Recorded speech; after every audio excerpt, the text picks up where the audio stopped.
जय हिंद दोस्तों, वंदे मातरम। स्वागत है आपका आपके अपने YouTube चैनल अभिनंदन एकेडमी में, जिसमें कि हम मेंसुरेशन कर रहे हैं क्षेत्रमिति, जिसके कंप्लीट 100 क्वेश्चन हो चुके हैं। 5 क्लास हमने इसकी करी है 20-20 क्वेश्चन की। आज रहेगा इसका क्वेश्चन नंबर 101 से स्टार्ट रहेगा और आज की क्लास में ये जो 2D वाला पोर्शन है हमारा ये कंप्लीट हो जाएगा, जिसमें हमने द्विविमाओं वाली जो आकृति है उनके क्षेत्रफल, परिमाप वगैरह सब कुछ हमने निकाला है। और नेक्स्ट क्लास से हम स्टार्ट कर देंगे 3D के, जैसे घन, घनाभ, बेलन वगैरह, जिनकी मैंने थ्योरी पढ़ाई है कंप्लीट, उन पर आधारित क्वेश्चन। तो देखते हैं आज का जो पहला क्वेश्चन है हमारा इसका, आज की क्लास का क्या दिया है। किसी कमरे की चारों दीवारों का क्षेत्रफल 128 वर्ग मीटर है। यदि लंबाई और चौड़ाई आपस में बराबर है तथा ऊंचाई 4 मीटर है तो कमरे के फर्श का क्षेत्रफल है। तो आइए समझते हैं हम इस क्वेश्चन को। बिल्कुल आसान क्वेश्चन है और ये 2D में ही 3D का क्वेश्चन दे दिया है एक, कुछ क्वेश्चन ऐसे। तो ये कमरा जो होता है एक घनाभ के आकार का होता है इस टाइप से। तो क्या बोला है, इसकी जो लेंथ है और जो ब्रेड्थ है वो दोनों सेम है, तो हम इसको x मान लेते हैं। लेंथ भी x मान ली और ब्रेड्थ भी क्या मान ली, x। और हाइट हमें कितनी दी है, ऊंचाई इसकी 4 मीटर दी है। और क्या बोला है, चारों दीवारों का क्षेत्रफल हमें दिया 128 वर्ग मीटर। तो घनाभ की चारों दीवारों का, ये जो कमरा है इसकी चारों दीवारों का क्षेत्रफल का मतलब होता है घनाभ के वक्र पृष्ठ का क्षेत्रफल, जो कि क्या होता है 2 ब्रैकेट में लेंथ प्लस ब्रेड्थ और इनटू में हाइट बराबर होता है इसके चारों दीवारों का क्षेत्रफल। कितना दिया, 128। अब इसको अगर हम सोल्व करें तो क्या हो जाएगा, 2 ब्रैकेट में L की जगह पे भी x रखेंगे और B की जगह पे भी क्या रखेंगे, x, और H की जगह पे रख देंगे 4। 128 इसको अगर हम सोल्व करें तो इसको काट सकते हैं। ये 4 से कट जाएगा, 4 3 12, 4 2 8, 2 से भी कट जाएगा कितनी बार में, 16। और इनको अगर हम जोड़ें तो कितना हो जाएगा, 2x बराबर 16। तो ये 2 से फिर कट जाएगा कितनी बार में, 8 बार में। तो x का मान कितना आ गया, 8। तो इसकी लंबाई भी कितनी है, 8, और चौड़ाई भी कितनी है, 8। तो ये जो फर्श है इसका क्षेत्रफल हमें बताना है। तो ये एक आयताकार है, लेंथ भी कितनी आ गई, 8, और ब्रेड्थ भी कितनी आ गई, 8। तो लेंथ इनटू ब्रेड्थ क्या होता है, क्षेत्रफल का फार्मूला लेंथ इनटू ब्रेड्थ आयत का। तो 8 का गुना करेंगे 8 में कितना आ जाएगा, 64 वर्ग मीटर इसका आंसर हो जाएगा, जो कि हमें ऑप्शन 3 दिया गया है। ऑप्शन 3 इस क्वेश्चन का बिल्कुल सही आंसर होगा। स्क्रीनशॉट ले सकते हैं आप, बेस्ट क्वेश्चन है। अब देखते हैं अगला क्वेश्चन हम। नेक्स्ट क्वेश्चन जो दिया हमें, क्या दिया है, एक कमरे की चौड़ाई उसकी ऊंचाई की आधी है। मतलब जो कमरे की चौड़ाई है वो उसकी जो हाइट है कमरे की उसकी आधी है, और उसकी लंबाई 1 सही 1/2 गुनी है किसकी, ये भी उसकी ऊंचाई की। और यदि उसके फर्श पर 3 रुपये प्रति वर्ग मीटर की दर से दरी बिछवाने का व्यय 144 रुपये हो तो कमरे की ऊंचाई हमें बतानी है। तो देखते हैं कैसे करेंगे इस क्वेश्चन को।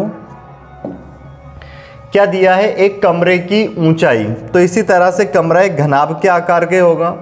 हम ये एक घनाभ बनाएंगे जिसकी length into length breadth height रहेगी। हाइट को हम क्या, इसकी जो ऊंचाई है उसको हम x मान लेते हैं। ऊंचाई क्या हो गई इसकी, x। तो एक कमरे की जो चौड़ाई है उसकी ऊंचाई की आधी है, तो इसकी आधी इसकी चौड़ाई हो जाएगी। ब्रेड्थ कितनी हो जाएगी, 1/2। और इसकी जो लंबाई है लेंथ, वो क्या हो जाएगी, इसकी जो x ऊंचाई है उसकी 1 सही 1/2 गुनी। इसको सोल्व करते हैं, 2 एकम 2 और 1 3, तो 3x/2 हो जाएगी। तो 3x/2 ये क्या हो जाए, इसकी लंबाई हो गई। यदि उसके फर्श पर, मतलब ये फर्श है इसका, इसके फर्श पर कितने, 3 रुपये प्रति वर्ग मीटर, मतलब 1 वर्ग मीटर का खर्च कितना दिया, 3 रुपये प्रति वर्ग मीटर की दर से दरी बिछाने का 144 रुपये खर्च है, टोटल खर्च। तो अगर कुल खर्च को हम 1 वर्ग मीटर के खर्च से भाग दे दें तो ये इसका क्षेत्रफल आता है। तो इसका क्षेत्र, आधार का जो इसका बेस है है ना, इसका जो फर्श है उसका क्षेत्रफल कितना आ जाएगा 144/3। और इधर ये कितना होगा अपने पास, इसको अगर हम देखें आधार, इसका क्षेत्रफल यहां से निकाले तो ये लेंथ हो जाएगी 3x/2 और ब्रेड्थ कितनी हो जाएगी x/2। अब इसको अगर हम सोल्व कर दें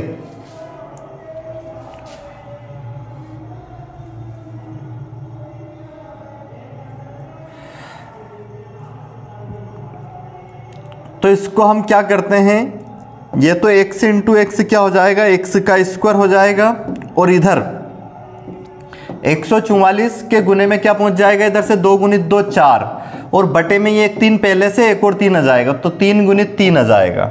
और इधर से अगर अब हम स्क्वायर हटा दें तो x बराबर क्या हो जाएगा, इधर इस पे पूरे पे करनी लग जाएगी। तो 144 गुने में 4 बटे में 3 इंटू 3 9 या फिर 3 इंटू 3 लिखेंगे तो 144 का वर्गमूल तो 12 आ जाएगा, 4 का 2 आ जाएगा बटे में 3 गुणित 3 है तो 1 3 बाहर आ जाएगा, 3 चुक 12 तो 4 दून 8। तो यहाँ से x बराबर कितना आ गया 8। और हमें बताना क्या था इसका, तो कमरे की ऊंचाई मीटर में ज्ञात करें। तो हमें x की ही वैल्यू ज्ञात करनी थी जो कि कितनी आ गई है 8 मीटर। तो इसका करेक्ट आंसर हो जाएगा ऑप्शन फर्स्ट जो है 8 मीटर, यही इसका सही आंसर होगा। तो अभी हमने कितने 2 क्वेश्चन करे हैं, दोनों ही क्वेश्चन अच्छे थे। अब देखते हैं अगला क्वेश्चन, क्वेश्चन नंबर 3 हमारे पास क्या दिया गया है, इसको आपको करना है सोल्व। पहले होटल मैनेजमेंट में आया हुआ क्वेश्चन है और होटल मैनेजमेंट में जो भी क्वेश्चन आता है अच्छे लेवल का ही क्वेश्चन आता है। तो देखते हैं क्वेश्चन क्या है हमारे पास। एक ईंट की माप कितनी दी हमें, 24 सेंटीमीटर गुणित 12 सेंटीमीटर गुणित 8 सेंटीमीटर है और 24 मीटर लंबी, 8 मीटर ऊंची तथा 60 सेंटीमीटर चौड़ी एक दीवार बनाने के लिए कितनी ईंटों की आवश्यकता होगी, जबकि दीवार का 10% भाग काय से भरा है, भारे से, मतलब उसमें टोटल जो दीवार है उस दीवार का 10% भाग ईंट के अलावा दूसरा मटेरियल भरा हुआ है, उसमें जैसे चूना पत्थर हो गया, ठीक है, सीमेंट वगैरह सब आ गई। तो अब हमें इसमें ईंटों की संख्या बतानी है। बिल्कुल आसान क्वेश्चन है, देखते हैं इस क्वेश्चन को हम कैसे करेंगे। हमें एक ईंट दी है इस तरह से, इस एक ईंट का क्या दिया हमें, लंबाई गुणित चौड़ाई गुणित ऊंचाई तीनों दे दी, इसकी विमाएं दे दी हमें। लंबाई दी 24 सेंटीमीटर, चौड़ाई दी कितनी 12 सेंटीमीटर और इसकी ऊंचाई दी है कितनी हमें 8 सेंटीमीटर। सब कुछ सेंटीमीटर में है, ये ध्यान रखना। और एक दीवार दी है, दीवार की लंबाई चौड़ाई ऊंचाई हमें दी है, इस तरह से एक दीवार है, ये हमने एक दीवार बना ली, ठीक है। तो दीवार की लंबाई चौड़ाई ऊंचाई हमें सब दी है, कितनी दी है ये देखते हैं। इसकी 24 सेंटीमीटर, 24 मीटर और चौड़ाई कितनी दी 8 मीटर और इसकी जो ऊंचाई है वो कितनी दी 60 सेंटीमीटर। तो इस तरह से बनाते हैं इसको हम।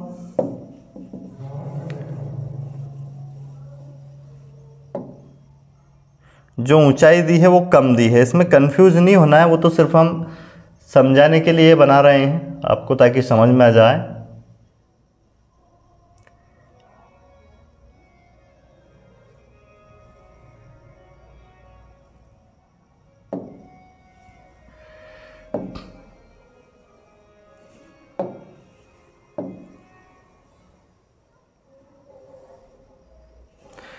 चलो समझ लो इसको क्या दिया है। लंबाई दी है इसकी 24 मीटर और ऊंचाई दी, ये चौड़ाई कितनी दी है 8 मीटर और ये सेंटीमीटर है 60 सेंटीमीटर। तो हम क्या करेंगे, इसको पूरे को सेंटीमीटर में चेंज करेंगे क्योंकि इसकी सारी विमाएं काय में है, ये सेंटीमीटर में।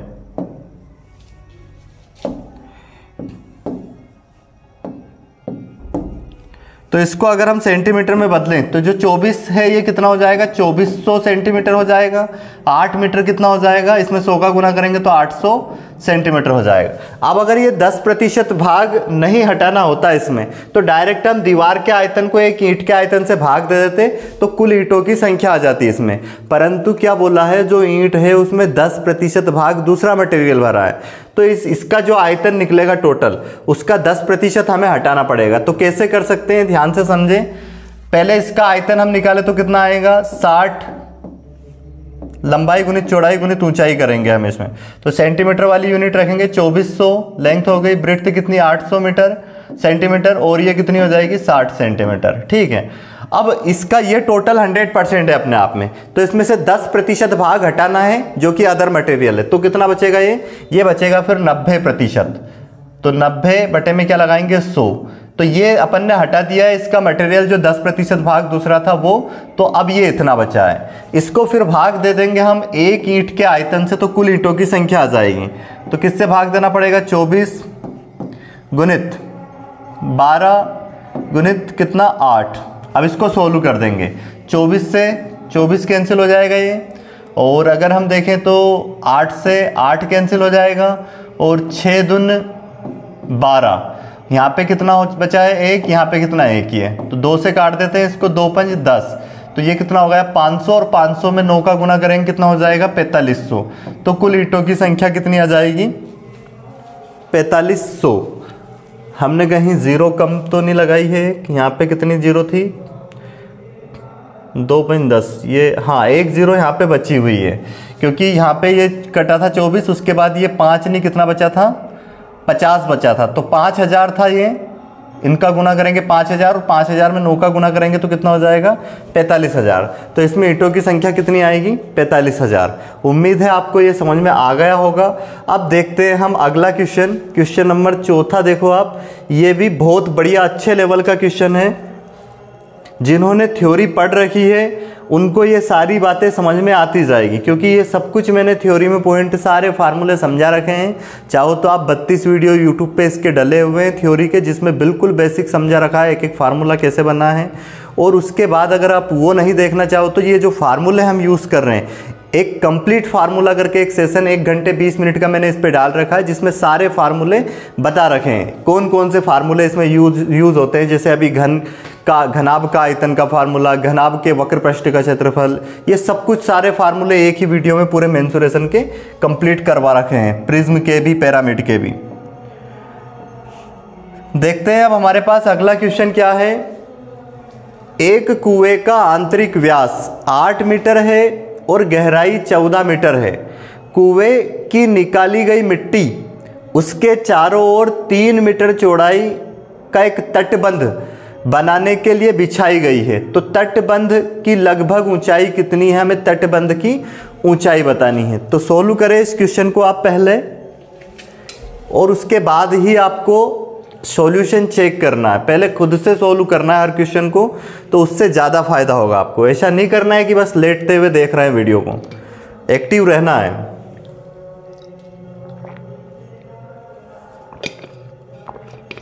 कॉपी पेन लेके बैठना है साथ में, और प्रत्येक क्वेश्चन को सोल्व करना है, सोते हुए नहीं देखना है कभी।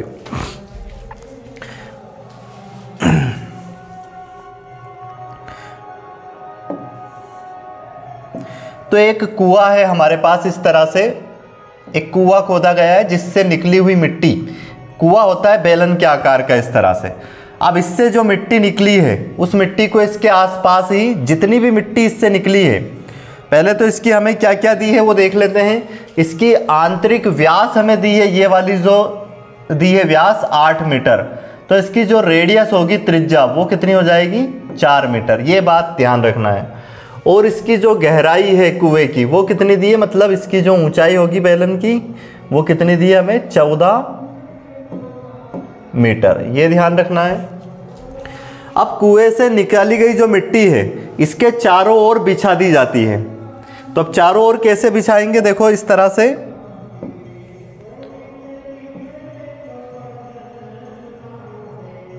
ये इस तरह से इसके चारों तरफ है कि ये मिट्टी बिछा दी जाती है। तो हमें ध्यान से समझना है यहाँ पे बातों को।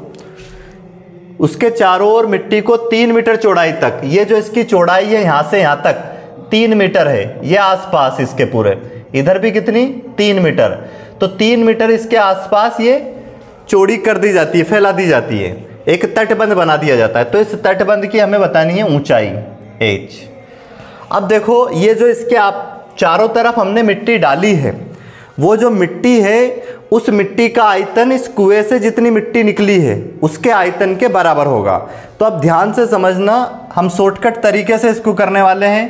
पहले तो इस कुएं से निकली गई मिट्टी का आयतन निकालेंगे, तो वो हो जाएगा बेलन का आयतन कितना, पाई आर स्क्वायर एच। और ये किसके बराबर होगा, ये इसके आसपास जो मिट्टी डाली है उसके आयतन के बराबर होगा, उस मिट्टी के आयतन के, क्योंकि जितनी मिट्टी इससे निकली है उसी मिट्टी को इसके चारों तरफ फैलाया गया है। तो उस मिट्टी के आयतन के लिए आप सिर्फ ये इतना भाग देखो, ये क्या बन रहा है, एक खोखला बेलन। और खोखले बेलन का आयतन क्या होता है, पाई, ये जो बाहर वाले की त्रिज्या होगी अब ये बढ़ जाएगी, क्योंकि यहां तक अगर 4 थी तो 4 में अब 3 प्लस हो जाएगी, तो उसकी त्रिज्या जो बाहर वाला बेलन है उसको अपन कैपिटल आर ले लेते हैं, आर का स्क्वायर माइनस, और अंदर वाला उसमें से माइनस होता है, अंदर वाली त्रिज्या उसको स्मॉल आर लिया है, और इनटू में इसकी जो ऊंचाई है ये हमें ज्ञात करनी है। तो इसकी ऊंचाई को हम क्या ले लेते हैं, यहाँ पे इसकी ऊंचाई को अगर हमने एच मान लिया तो इसको हम कैपिटल एच ले लेते हैं, ठीक है। अब कैपिटल एच का मान हमें ज्ञात करना है, जो वैल्यू दी गई है वो तो इसमें हम रख देंगे।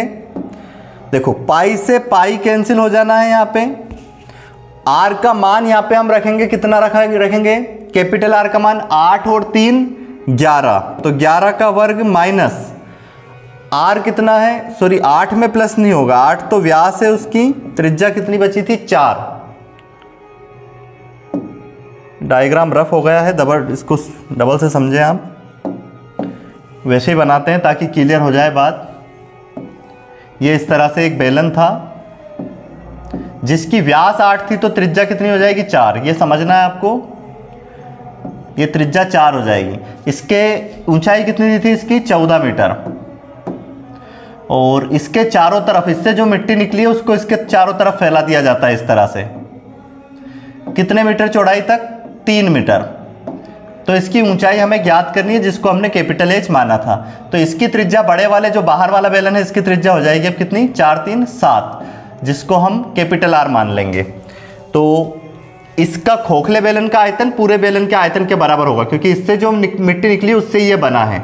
तो खोखले बेलन का आयतन होता है पाई आर, ये बाहरी वृत्त बेलन की त्रिज्या, बाहरी भाग की, आर का स्क्वायर कैपिटल आर मानते हैं उसको, और माइनस स्मॉल आर का स्क्वायर अंदर वाले की, और इनटू में इसकी ऊंचाई एच, ये इस बेलन से निकली हुई मिट्टी के आयतन के बराबर होगा, पाई आर स्क्वायर एच। इसमें वैल्यू रख देते हैं, पाई से पाई तो काट देंगे, कैपिटल आर का मान कितना रखेंगे 7 का वर्ग, माइनस स्मॉल आर का कितना रखेंगे 4 का वर्ग, और इनटू में कैपिटल एच का मान हमें ज्ञात करना है, बराबर में आर का मान कितना रखेंगे 4, तो 4 का वर्ग हो जाएगा, और इनटू में एच कितना दिया 14, इसको सोल्व करेंगे, 7 का वर्ग कितना हो जाएगा 49 49, इसमें से 4 का वर्ग 16 घटाएंगे, इनटू में कैपिटल एच हमें ज्ञात करना है, ये 4 का वर्ग 16 इनटू में 14, 49 में से 16 घटाएंगे कितना बचा, ये 9 में से 6 गए 3 बचे, फिर 4 में से 1 गया कितना बचा 3 बचा, और ये इनटू में कितना है एच, बराबर कितना आ गया हमारे पास, इनका मल्टीप्लाई कर देंगे, 14 छक 84 का 4 हासिल 8, फिर 14 एकम 14 और 8 कितना हो जाएगा, 14 और 8 को जोड़े तो 22, इसको भाग देंगे हम 33 से, तो h बराबर कितना आ जाएगा 224 बटे में 33 से भाग देना है, 224 को हमें डिवाइड करना है किससे 33 से, तो देखो कितनी बार जाएगा इससे ये, तो 3 8 24, 8 बार में तो ज़्यादा हो जाएगा, 7 का मल्टीप्लाई करके देखते हैं, 7 में 7 या 21 का 1 हासिल कितना 2, फिर 7 या 21 और 2 कितना हो जाएगा 24, ये भी ज़्यादा हो जाएगा तो 6 से देते हैं, कितना हो जाएगा 6 या 18 का 8 हासिल 1, फिर 6 या 18 और 1 19, घटाओ यहाँ पे कितना बचेगा, 14 में से 8 गए तो 6 बचेंगे, और ये 1 इधर दिया है बनने, तो 11 में से 9 गए तो फिर 2 बचेंगे, और 1 इधर दे दिया 0, तो कितना आएगा 6 दशमलव में आएगा, 6 दशमलव में, इसके बाद क्योंकि इसमें भाग नहीं जाएगा, यहाँ दशमलव, यहाँ 0 लगा देंगे, और फिर इसमें चल जाएगा कितनी बार, इसमें चला जाएगा 8 बार। तो ये 6.8 मीटर इसका आंसर हो जाएगा लगभग में, अप्रोक्सीमेट पूछा था हमसे, तो क्या हो जाएगा 6.8 मीटर इसकी ऊंचाई हो जाएगी। अब देखते हैं अगला क्वेश्चन, क्वेश्चन नंबर 5वां। क्या दिया गया है, जो कि एक मैदान है जिसका लंबाई कितनी 500 मीटर है और चौड़ाई 30 मीटर है, और मैदान में एक 30 मीटर लंबा, 20 मीटर चौड़ा और 12 मीटर गहरा एक गड्ढा खोदा जाता है, और इस प्रकार खोदी गई मिट्टी को मैदान के शेष भाग में बराबर बिछाया जाता है, तो मैदान की सतह की ऊंचाई में वृद्धि होगी। देखो इस क्वेश्चन को कैसे करेंगे हम, पहले उस मैदान का क्षेत्रफल निकाल लेते हैं। ये मैदान होगा आयताकार इस तरह से, जिसकी लंबाई 500 मीटर और चौड़ाई कितनी दी है 30 मीटर। तो क्षेत्रफल इसका अगर पूरे का क्षेत्रफल निकालें तो वो गुना कर लेंगे, परंतु इसके अंदर एक गड्ढा खोदा है, वो उसकी लंबाई कितनी है 30 मीटर और चौड़ाई कितनी है 20 मीटर। अब ये अंदर की तरफ गहरा है, मिट्टी खोदी गई है इससे, तो उसकी गहराई कितनी है 12 मीटर। ठीक है, वो यहाँ पे इसके अंदर की तरफ इस तरह से अंदर खोदा गया है,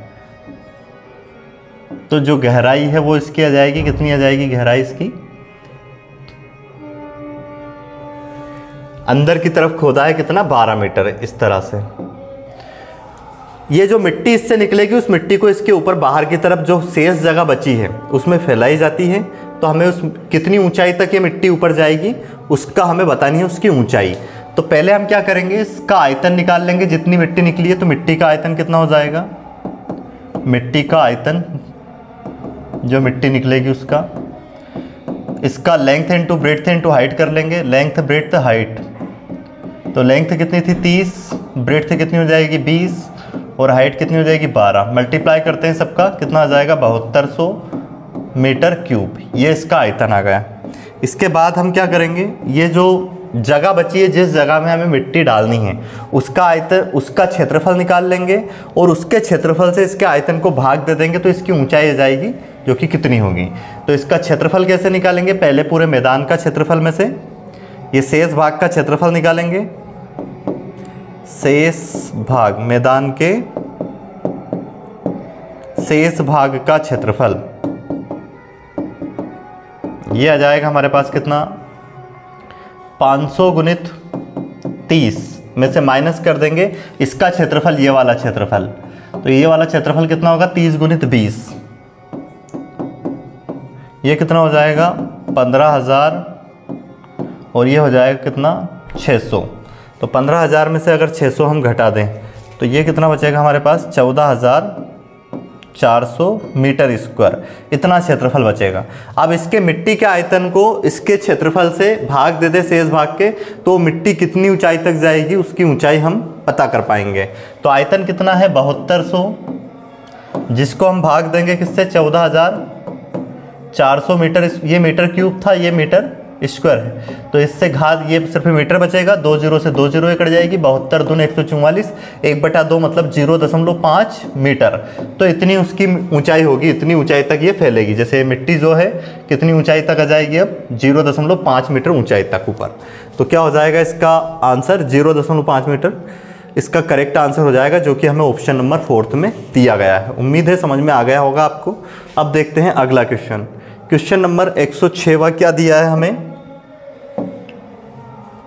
किसी समचतुर्भुज के विकर्णों की माप 4 सेंटीमीटर तथा 6 सेंटीमीटर है, तो उसका क्षेत्रफल ज्ञात करें। अब समचतुर्भुज के क्षेत्रफल का फार्मूला होता है 1/2 d1 इंटू d2, उनकी विकर्ण की माप जो कि हमें दी है कितनी 1/2, d1 का मान रखेंगे 4 इंटू d2 का रखेंगे 6, सोल्व कर देंगे 2 दूनी 4 और ये 6 दूनी 12 सेंटीमीटर स्क्वायर इसका क्षेत्रफल हो जाएगा। ऑप्शन 3 करेक्ट आंसर होगा इसका। अब देखते हैं हम अगला क्वेश्चन। नेक्स्ट क्वेश्चन क्या है हमारे पास, क्वेश्चन नंबर 107वां देखें आप। किसी समचतुर्भुज का परिमाप हमें दिया है, कितना दिया है 40 सेंटीमीटर। यदि इसके एक विकर्ण की लंबाई 12 सेंटीमीटर है तो दूसरे विकर्ण की लंबाई ज्ञात करें। तो अब इसके लिए मैंने, आप जिनने थ्योरी पढ़ी है उनको पता होगा, डायरेक्ट मैंने एक रिलेशन लिखवाया था, d1 का वर्ग समचतुर्भुज के लिए प्लस d2 का वर्ग बराबर क्या लिखवाया था, 4 इक्वल टू में था ये, है ना, इक्वल टू 4a का स्क्वायर। तो अब यहाँ पे हमें परिमाप दिया है, मतलब 4a इक्वल टू कितना दिया है, क्योंकि समचतुर्भुज का परिमाप 4a होता है, जो कि हमें 40 दिया है। तो 4 धाम 40, मतलब a का मान आ गया 40, और एक विकर्ण दी है 12, दूसरी ज्ञात करनी है। तो यहाँ पे 12 रखेंगे, 12 का वर्ग प्लस d2 का वर्ग और बराबर 4 इंटू में क्या करेंगे, किसका वर्ग करेंगे, 10 का। तो ये हो जाएगा 144 प्लस d2 का वर्ग बराबर ये 10 का वर्ग 100, 100 का गुना करेंगे 400, ये उधर जाके माइनस हो जाएगा। तो d2 का स्क्वायर बराबर कितना हो जाएगा, 144 इसमें से घटा दें तो 256। तो इधर से स्क्वायर हटाएंगे, इधर करनी लगाएंगे, तो d बराबर क्या हो जाएगा, d2 बराबर रूट में 256, और 256 का अगर हम वर्गमूल निकाल दें तो कितना आ जाएगा, 16। तो ये बिल्कुल सही आंसर होगा इसका, ऑप्शन थर्ड इसका करेक्ट आंसर होगा। ये रिलेशन आप याद रख सकते हो समचतुर्भुज के लिए, या फिर अगर ऐसा नहीं करो तो आप इसको बेसिक से कर सकते हो। किस तरह से कर सकते हो, बेसिक से एक समचतुर्भुज बनाएंगे हम, ये एक समचतुर्भुज जिसकी प्रत्येक भुजा बराबर होगी, a मानेंगे भुजा को हम, और दो विकर्ण d1 और d2। d1 d2 का मान कितना दिया हमें, एक का मान d1 का मान दिया है 12, और ये ध्यान रखना दोनों विकर्ण एक दूसरे को 90 डिग्री पर काटती है यहाँ पे, और दो बराबर भाग में बांटती है ये। अब इसमें हमें परिमाप दिया है, तो 4a बराबर कितना दिया था, 40, तो a बराबर कितना आ जाएगा, 10। इसका मतलब इसका मान तो क्या आ गया, इसकी भुजा का 10, और ये 12 थी तो ये दो भाग में बढ़ जाएगी, कितने कितने में, इधर का पार्ट 6 और ये इधर का 6 हो जाएगा, ये 6 में बढ़ जाएगी। तो अब इसमें पाइथागोरस थ्योरम लगाएंगे और यहाँ तक की लंबाई हम निकाल सकते हैं। ये कर्ण होगी 90 डिग्री के सामने वाली भुजा 10, 10 का वर्ग करेंगे 100, 6 का 36, 36 100 में से 36 घटाएंगे कितना बचेगा, 64, 64 का वर्गमूल हो जाएगा 8। तो ये यहाँ तक की लंबाई 8 आ गई, तो 8 ये होगी, तो 8 8 कंप्लीट कितना हो जाएगा, 16। इस तरह से भी इसको कर सकते हो, या फिर एक रिलेशन याद रख सकते हो जो कि थ्योरी में पढ़ाया है, d1 का वर्ग प्लस d2 का वर्ग बराबर 4a का स्क्वायर होता है ये, ठीक है। अब देखते हैं अगला क्वेश्चन, इसमें हम क्या दिया है, क्वेश्चन नंबर 108वां। यदि एक समचतुर्भुज का क्षेत्रफल 15 वर्ग सेंटीमीटर तथा उसके एक विकर्ण की लंबाई 5 सेंटीमीटर है तो दूसरे विकर्ण की लंबाई ज्ञात करें। तो इसी रिलेशन से ज्ञात करेंगे, सेम क्वेश्चन है, क्योंकि ये समचतुर्भुज का क्षेत्रफल 15 वर्ग सेंटीमीटर है, मतलब उसका क्षेत्रफल दिया है, थोड़ा अलग क्वेश्चन है। ये डायरेक्ट फार्मूला लगा देंगे, 1/2 d1 इंटू d2। कितना दिया क्षेत्रफल हमें, 15, और एक विकर्ण की लंबाई 5 दे दी है, दूसरी ज्ञात करनी है। तो देखते हैं कैसे करेंगे इसको, 2 और 1 का रख देंगे मान 5, दूसरी हम ज्ञात करेंगे बराबर 15, 5 3 15, 2 का गुना उधर जाके हो जाएगा, तो d2 बराबर कितना हो जाएगा, 6। तो ये क्वेश्चन तो आसान था बिल्कुल, ऑप्शन थर्ड इसका बिल्कुल सही आंसर है। अगला क्वेश्चन आप करें, क्या दिया है 9वां क्वेश्चन। यदि एक समचतुर्भुज की एक भुजा और एक विकर्ण की लंबाई 5 सेंटीमीटर और 8 सेंटीमीटर है तो उसका क्षेत्रफल होगा। क्या दिया है, यदि एक समचतुर्भुज की एक भुजा और एक विकर्ण की लंबाई दी है तो हमें इसका क्षेत्रफल बताना है। तो इसके लिए सबसे पहले तो हमें उसकी एक और विकर्ण की लंबाई निकालनी पड़ेगी, और दूसरी विकर्ण की लंबाई अगर आ गई तो फिर हम उसका d1 d2 1/2 d1 d2 वाला फार्मूला लगा के क्षेत्रफल निकाल पाएंगे। तो इसके लिए पहले दूसरी विकर्ण निकालने के लिए वही वाला रिलेशन, d1 का वर्ग प्लस d2 का वर्ग और बराबर 4a का स्क्वायर। d1 की जगह पे क्या रखेंगे हम, एक भुजा की लंबाई तो 5 है और एक विकर्ण 8 है, तो यहाँ पे 8 का वर्ग करेंगे प्लस d2 का मान ज्ञात करना है, और 4a का मान कितना दिया, भुजा का मान 5, 5 का वर्ग, 8 का वर्ग कितना हो जाएगा 64, d2 का वर्ग, और ये 5 25, 25 चुक 100, 64 इधर जाके माइनस होगा, तो d2 का वर्ग बराबर क्या हो जाएगा, ये 36। तो इधर से इसको हटाएंगे, इधर करनी, d2 का मान आ जाएगा 6। अब एक d1 का मान पहले से दिया था कितना, d1 बराबर हमें दिया था 8। क्षेत्रफल के लिए फार्मूला लगा देंगे, 1/2 d1 इंटू d2, 1/2 d1 का मान कितना रखेंगे 6, d2 का रखेंगे 8। इसका 8 है, कोई फर्क पड़ेगा नहीं आगे पीछे रखने से, तो ये 2 चुक 8, 6 चुक 24 सेंटीमीटर स्क्वायर इसका क्षेत्रफल हो जाएगा, जो कि हमें ऑप्शन नंबर थर्ड में दिया गया है। अगला क्वेश्चन करें आप। किसी समचतुर्भुज का परिमाप 40 मीटर है और उसकी ऊंचाई कितनी दी है हमें, 5 मीटर। तो इसका क्षेत्रफल क्या होगा? देखो समचतुर्भुज के क्षेत्रफल के लिए जो फार्मूले होते हैं, 2 फार्मूले मैंने आपको लिखवाए हैं, थ्योरी में 2 फार्मूले पढ़ाए हैं। अगर इसकी भुजा तो बराबर होती है ए, अगर इसकी ऊंचाई हमें दी हो h और भुजा एक भुजा दी हो, भुजा की लंबाई, तो क्षेत्रफल कैसे आ जाता है इसका? a इंटू एच करना रहता है बस। और इसके बाद में एक और क्षेत्रफल का फार्मूला क्या है? अगर 2 विकर्ण दे तो 1/2 d1 इंटू d2। ये 2 फार्मूले है। तो अब हमें एक तो परिमाप दिया, परिमाप का फार्मूला क्या होता है? 4 है, चारों भुजाओं का योग। कितना दिया परिमाप? 40। तो यहाँ से हम a का मान निकाल पाएंगे। a बराबर कितना आ जाएगा? 10। a का मान आ गया 10 और इसकी ऊंचाई हमें पहले से ही दे दी, h का मान कितना दिया? 5। यहाँ पे मान रखेंगे a का 10 और h का 5, तो कितना हो जाएगा? 50 मीटर स्क्वायर। तो ऑप्शन कौन सा है? ऑप्शन सेकंड इसका बिल्कुल सही आंसर हो जाएगा दोस्तों। क्लास आपको अच्छी लग रही होगी उम्मीद है, और अगर आप क्लास देख रहे हैं, क्लास अच्छी लग रही है, कमेंट्स में जय हिंद लिखना है सभी को। किसी समचतुर्भुज का क्षेत्रफल 150 सेंटीमीटर स्क्वायर है, उसके विकर्ण की लंबाई 10 सेंटीमीटर है, तो दूसरे विकर्ण की लंबाई, तो यहाँ पे वही फार्मूला लगाएंगे हम, 1/2 d1 इंटू d2 बराबर कितना दिया है? 150। एक विकर्ण की लंबाई कितनी दी हमें? 10। दूसरे की ज्ञात करनी है। सोल्व करेंगे, 2 5 10, 5 से इसको काटेंगे, 5 3 15, कितना जाएगा? 30 सेंटीमीटर। दूसरे विकर्ण की लंबाई है 30 सेंटीमीटर। अगला क्वेश्चन करें आप, क्या दिया है? यदि किसी समचतुर्भुज के विकर्ण 24 सेंटीमीटर तथा 10 सेंटीमीटर है तो समचतुर्भुज का परिमाप क्या होगा? देखो अब यहाँ पे विकर्ण दिया है और परिमाप निकालने के लिए हमें चाहिए उसकी भुजा का मान, और अगर भुजा का मान पता चल जाए तो उसमें 4a, यहाँ पे a का मान रखेंगे और परिमाप निकाल देंगे, क्योंकि चारों भुजाओं का योग ही उसका परिमाप होता है। हमें दी है उसकी विकर्ण, तो हमने जो अभी रिलेशन बताया था आपको d1 का वर्ग प्लस, उसी से ये आ जाएगा d1 का वर्ग प्लस d2 का वर्ग। यहाँ से अपन a का मान निकाल पाएंगे। अब कितना होता है? 4a का स्क्वायर। अब d1 का मान कितना दिया अपने को? 24, तो 24 का वर्ग करेंगे प्लस d2 का मान कितना दिया है? 10। 10 का वर्ग करेंगे बराबर 4a का स्क्वायर। 24 का वर्ग होता है 576, 10 का वर्ग होता है 100 बराबर कितना? 4a का स्क्वायर। इसको जोड़ेंगे कितना हो जाएगा? 676। यहाँ से 4 से इसको काटेंगे, कितना हो जाएगा? 4 एकम 4, और फिर 2 बचेंगे यहाँ पे, 4 छंग 24, फिर 3 बचेंगे, 4 नाम 36, 169। इधर से इसको हटाएंगे, इधर करनी आएगी 169। तो a का मान कितना आ गया? 13। और अगर भुजा का मान पता चल गया तो परिमाप के लिए इसमें 4 का गुना कर दो बस, 4a। 13 इंटू 4, 13 चुक 52। तो परिमाप कितना हो जाएगा इसका? 52 सेंटीमीटर, जो कि ऑप्शन सेकंड हमें दिया गया है। ठीक है, अगला क्वेश्चन देखें। क्वेश्चन नंबर 114 क्या दिया है? किसी वर्ग की लंबाई में बढ़ोतरी कितनी? 40% तथा चौड़ाई में 40% की कमी की जाती है, तो परिणामी आयत तथा वर्ग के क्षेत्रफल में अनुपात होगा। परिणामी आयत तथा वर्ग के क्षेत्रफल में अनुपात क्या होगा? तो देखते हैं हम क्या दिया है। उसकी जो लंबाई है उसमें बढ़ोतरी कितनी की गई है? 40% की। तो पहले अगर उसकी लंबाई हम मान ले कितनी है? 100 थी, तो चौड़ाई अब कितनी हो गई उसकी? 140। यहाँ पे अगर हम रेशियो की बात करें, ये लेंथ में हुआ है ऐसा, तो रेशियो क्या बन गया इसका? 2 5 10, 2 7 14। और ब्रिड्थ अगर बात करें तो ब्रिड्थ पहले कितनी थी? 40%, मतलब 100 माने फिर 40% की कमी हो गई, तो कितनी हो गई? 60।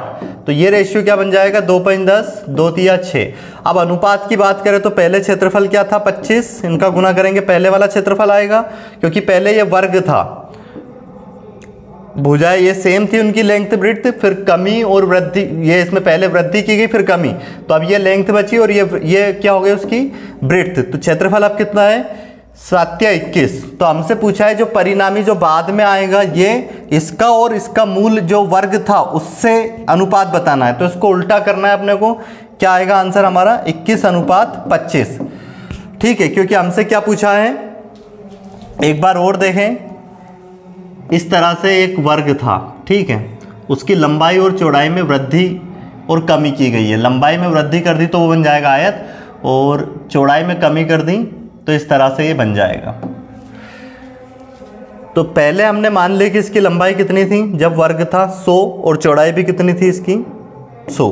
तो लंबाई में कितने की वृद्धि कर दी है 40% की, तो ये हो जाएगा 140, और चौड़ाई में कमी कर दी 40 की, तो ये कितना बचेगा 60। इनका निकाल लेंगे हम रेशियो, 2.10 2 7 14, यहाँ 0 से 0 कैंसिल, 2.10 2 3 6। तो क्षेत्रफल कितना आएगा 25, पहले क्षेत्रफल ये था और बाद वाले का कितना होगा 21, पर हमसे इसके क्षेत्रफल का अनुपात इससे पूछा है, तो 21 अनुपात क्या आएगा 25। ये करेक्ट आंसर होगा हमारा ऑप्शन सेकंड। अगला क्वेश्चन देखो, यदि एक आयत की लंबाई में कितने % की वृद्धि 30% की वृद्धि और चौड़ाई में 15% की कमी कर दी गई, तो आयत के क्षेत्रफल में कितने प्रतिशत की वृद्धि और कमी होगी। तो इस क्वेश्चन को भी हम दो तरीके से कर सकते हैं। एक तो ये एक्स प्लस वाला फार्मूला लगा सकते हैं, एक्स प्लस वाई वाला, परसेंटेज इंक्रीज वाला, इंक्रीज डिक्रीज वाला, और एक हम इसके रेशियो से भी कर सकते हैं। तो पहले 30% की वृद्धि की गई प्लस में लेंगे, फिर कमी की गई तो उसको माइनस में लेंगे। तो ये 30 इंटू में माइनस का 15 बटे में 100, सोल्व कर देंगे इसको। 30 में से 15 जाएंगे, कितने बचेंगे 15, और यहाँ पे 0 से 0 कैंसिल, और ये कितना हो जाएगा, इनका मल्टीप्लाई कर देते हैं, 15 तिया 45, माइनस का 45 और बटे में 10 है, तो कितना हो जाएगा माइनस का ये 4.5, प्लस का गुना माइनस में होगा तो इसमें से घटा देंगे, तो कितना बचेगा घटाने पे ये, अगर 4.5 घटाते हैं इसमें से तो 10.5%। ये हमारा आंसर हो जाएगा, जो कि ऑप्शन नंबर 4 में दिया गया है। एक और तरीका भी है, रेशियो से कर सकते हैं। 30% का को फ्रैक्शन में चेंज करेंगे, 3/10, तो पहले लंबाई अगर 10 थी तो बाद में कितनी होगी 13, और इसमें 15% का फ्रैक्शन बनाएंगे, कितना बनेगा 15% का फ्रैक्शन, प्रतिशत हटाएंगे बटे में 100 लगाएंगे, तो 3/20। तो पहले अगर उसकी लंबाई 20 थी तो बाद में कितनी होगी कमी 3 की, तो ये 17। इनका मल्टीप्लाई कर लेंगे आपस में, इधर तो कितना हो जाएगा 200, और इनका मल्टीप्लाई करेंगे, 17 तिया 51 का 1 हासिल 5, फिर 17 एकम 17 और 5 को जोड़े तो 22, 221। तो देखो कितने की वृद्धि हुई है 21 की, और बटे में कितना लिखेंगे 200, और इंटू में 100, 2 0 से 2 0 कैंसिल, इसको 2 से भाग देंगे, कितना हो जाएगा 2 धाम 20, और फिर पॉइंट 2.10, 10.5% की वृद्धि हो जाएगी टोटल। ऑप्शन 4 इसका करेक्ट आंसर होगा। अब 16वां क्वेश्चन करें आप, क्या दिया गया है, यदि किसी वृत्त की त्रिज्या में 50% की कमी कर दी जाए तो उसके क्षेत्रफल में कम होगा। वृत्त की त्रिज्या में देखो अगर कमी करें ना, तो पहले त्रिज्या उसकी R1 थी, बाद में कितनी मान लो आप R2 हो गई, कमी करने के बाद कितनी हो गई R2। तो 50% की कमी मान लिया, पहले उसकी त्रिज्या 100 थी तो बाद में कितनी हो गई 50 की कमी, तो 50 बची। तो रेशियो क्या बनेगा 5 एकम 5, 5 दून 10, ये वाला रेशियो बनेगा। तो क्षेत्रफल क्या होगा, इसका त्रिज्या के वर्ग पे डिपेंड करेगा बस ये, क्योंकि पाई R1 का वर्ग पाई R2 का वर्ग, ये तो कैंसिल हो जाना है। तो 2 का वर्ग करेंगे 4, 1 का वर्ग करेंगे 1, कितने की कमी हुई यहाँ पे 3 की, तो 3 बटे में कितना रखेंगे 4, इंटू में 100, ये कट जाएगा 4 से कितनी बार 25, 25 या 75%, तो कमी हो गई इसमें कितने की 25%, ये सॉरी 75% की। ऑप्शन 3 इसका बिल्कुल सही आंसर होगा। अगर उसकी त्रिज्या में कमी करेंगे हम कितने 50% की, तो उसके क्षेत्रफल में कितने की कमी होगी 75% की। अगला क्वेश्चन देखो, क्वेश्चन नंबर 117, यदि किसी वृत्त की त्रिज्या में 100% की वृद्धि कर दी जाए, ठीक है, एक वृत्त पहले उसकी त्रिज्या को अपन मान लेते हैं कितनी R1, इसको मान लेते हैं 100, और फिर R2, इसमें 100% की वृद्धि मतलब 100 ही बढ़ा दिया, कितनी हो गई 200। तो ये त्रिज्या में वृद्धि हुई, त्रिज्या का रेशियो क्या हुआ 1:2। अब अगर हमें क्षेत्रफल के अनुपात में कितने प्रतिशत की वृद्धि होगी वो बताना है, तो इसका क्षेत्रफल होगा 1 का वर्ग करेंगे 1, 2 का 4, कितने की वृद्धि हुई 3 की, 3 बटे में क्या रखेंगे 1, इधर से वृद्धि हुई है, और इंटू में करेंगे 100, कितना हो जाएगा 300%, तो वृद्धि हो जाएगी 300% की। ऑप्शन सेकंड इसका सही आंसर होगा। 18वां क्वेश्चन देखें आप, क्या दिया गया है, यदि एक वृत्त के अर्धव्यास में, अर्धव्यास मतलब वही त्रिज्या में 50% की कमी कर दी जाए तो उसकी परिधि में कितनी कमी होगी। अगर त्रिज्या में कमी बोले और मतलब उसकी त्रिज्या में कमी की गई है और परिधि में कमी का बोले तो परिधि में भी उतनी ही कमी होगी जितनी त्रिज्या में की गई, तो 50% इसका सही आंसर होगा। ऐसा क्यों करते हैं? क्योंकि त्रिज्या में मतलब R1 से R2 हुई है ये कमी होके। जैसे मान लिया कितनी थी 50%, ये अपन ने पहले वाली 100 मान लेते हैं, 50 की कमी हो रही है तो कितनी बचेगी 50, तो ये कैंसिल हो जाएगा कितना 2:1। तो परिधि का अनुपात कितना होगा 2πr1 फिर 2πr2, तो ये तो बाकी तो सब कैंसिल हो जाना है, तो सेम एज इट इज ऐसा कैसा रखेंगे। तो इसमें भी अगर हम देखें तो कितने की कमी हुई है ये 1 की, और 1/2 रखेंगे तो वो 50% ही आना है, तो परिधि में भी कितने की कमी होगी 50% की। ठीक है, अगला क्वेश्चन देखें आप क्या दिया है। एक समकोण त्रिभुज की आकृति के चारागाह जिसकी 2 परस्पर लंब भुजाओं की लंबाई क्रमशः, इस तरह से एक समकोण त्रिभुज के आकार का चारागाह, ये एक चारागाह है और जिसकी 2 भुजाएं क्या क्या दी है 6 और 8 जो लंबवत भुजाएं, प्रत्येक शीर्ष पर एक एक घोड़े 3-3 मीटर लंबी रस्सी से बांधे जाते हैं, तो चारागाह के कितने क्षेत्रफल को वे चर पाएंगे। मतलब एक घोड़ा यहाँ पे बंधा है 3 मीटर वाली रस्सी से, और एक यहाँ पे बंधा है, एक यहाँ पे बंधा है, तो ये ऐसे घास चर पाएगा, इतना इधर भाग का इसका, और वैसे इसकी अगर बात करें तो ये इस तरह से ऐसे, और वैसे इसकी अगर बात करें अपन तो ये इतना भाग ये चर पाएगा। ये 3-3 मीटर है, ठीक है, हर जगह। तो अब यहाँ पे आपको ध्यान देना है, इतना भाग तो ये चरेगा वो घोड़ा, इतना ये चरेगा, इतना ये चरेगा। अब अगर हम इन तीनों एंगल को मिला दें तो 90, ये इन दोनों का योग भी कितना होगा 90, क्योंकि टोटल तीनों कोणों का योग कितना होता है 180, तो ये तीनों कोण मिलके कितने आ गए 180 डिग्री। और त्रिज्यखंड के क्षेत्रफल का फार्मूला होता है θ/360 इंटू में πr²। तो हमें ये वाला क्षेत्रफल बताना है, तो ये कैसे निकाल पाएंगे हम, ये वृत्त के त्रिज्यखंड है तीनों, तो हमने तीनों के थीटा को ऐड कर लिया, और क्योंकि त्रिज्या सेम है इनकी तो ये सेम बनेंगे। त्रिज्या अगर सेम होगी तो टोटल मिला के एंगल कितना हो जाएगा 300, ये 180 ऊपर रख देंगे थीटा की जगह पे, बटे में 360 और इंटू में पाई का मान रख देंगे 22/7, और आर का मान कितना रख देंगे यहाँ पे 3, तो 3 गुणित 3 ये कट जाएगा 2 बार में, और इसको काट देंगे कितनी बार में 2 एकम 2, और फिर ये हो जाएगा 3×3 9, और गुना कर लेंगे 11 9 99 को 7 से भाग दे देंगे। तो ऑप्शन देखते हैं क्या है इसमें,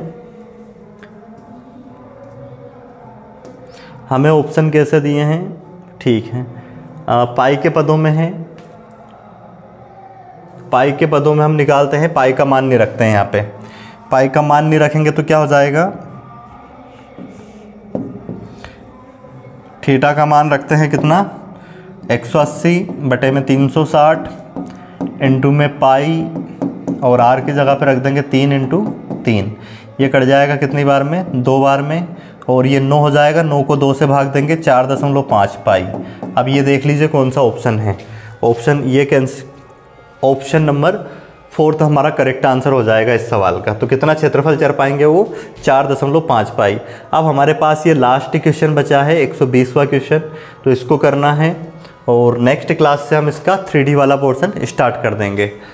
किसी वृत्ताकार मार्ग की बाह्य तथा आंतरिक परिमापों का अनुपात, बाह्य तथा आंतरिक परिमापों का अनुपात दिया है। इस तरह से एक वृत्ताकार पार्क है, इसके बाह्य और आंतरिक परिमापों का अनुपात दिया है कितना 23:22। परिमाप का अनुपात मतलब ये इसकी परिधि और इसकी परिधि का अनुपात कितना दिया है 23:22।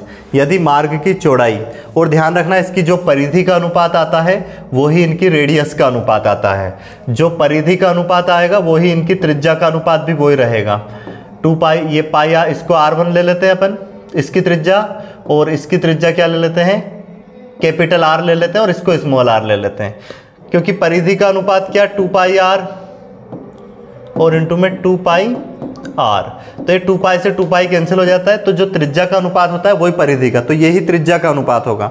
और अगर इसकी ये जो चौड़ाई दी है यहाँ पे, यदि मार्ग की चौड़ाई 5 मीटर है, ये वाली चौड़ाई दी हमें कितनी 5 मीटर है, तो हमें आंतरिक वृत्त की व्यास बतानी है, इसकी व्यास। तो कैसे निकालेंगे वो, इनकी त्रिज्या का अंतर है, ये यहाँ तक इसकी त्रिज्या हुई है और फिर यहाँ तक इसकी त्रिज्या, तो ये वाला जो है दोनों की त्रिज्याओं का अंतर है। कितना अंतर आ रहा है यहाँ पे 1 की वैल्यू हमें कितनी दी 5। तो आंतरिक त्रिज्या हम इसकी अगर निकालें तो त्रिज्या कितनी आ जाएगी, इसमें 5 का गुना कर देंगे, ये छोटे वाले वृत्त की त्रिज्या के लिए कितना हो जाएगा 22 5 110, 110 इसकी त्रिज्या आ जाएगी ये, तो इसकी व्यास बतानी है तो त्रिज्या का डबल कर देंगे, कितनी हो जाएगी ये 220 मीटर। तो ऑप्शन देख लो कौन सा है, ऑप्शन थर्ड इसका बिल्कुल सही आंसर हो जाएगा। तो ये हो गए हैं हमारे टोटल 120 क्वेश्चन। अब बाकी के क्वेश्चन इसके तो ये तो कंप्लीट हो गए 2D वाले, 3D वाला पोर्शन नेक्स्ट क्लास से स्टार्ट कर देंगे। इसलिए क्लास को क्या करना है, अगर आप चाहते हैं सारे वीडियो आए तो इसको सब्सक्राइब तो जरूर करना है चैनल को, और शेयर भी करना है क्लास को मैक्सिमम लोगों के पास, और कमेंट्स में लिखना भी है आपको कि क्लास कैसी लग रही है। एक्टिव रहना है अगर आप कंपटीशन की तैयारी कर रहे हैं तो, बस ऐसा ही नहीं है कि बस वीडियो देख लिया सोते हुए, उससे काम नहीं चलना है।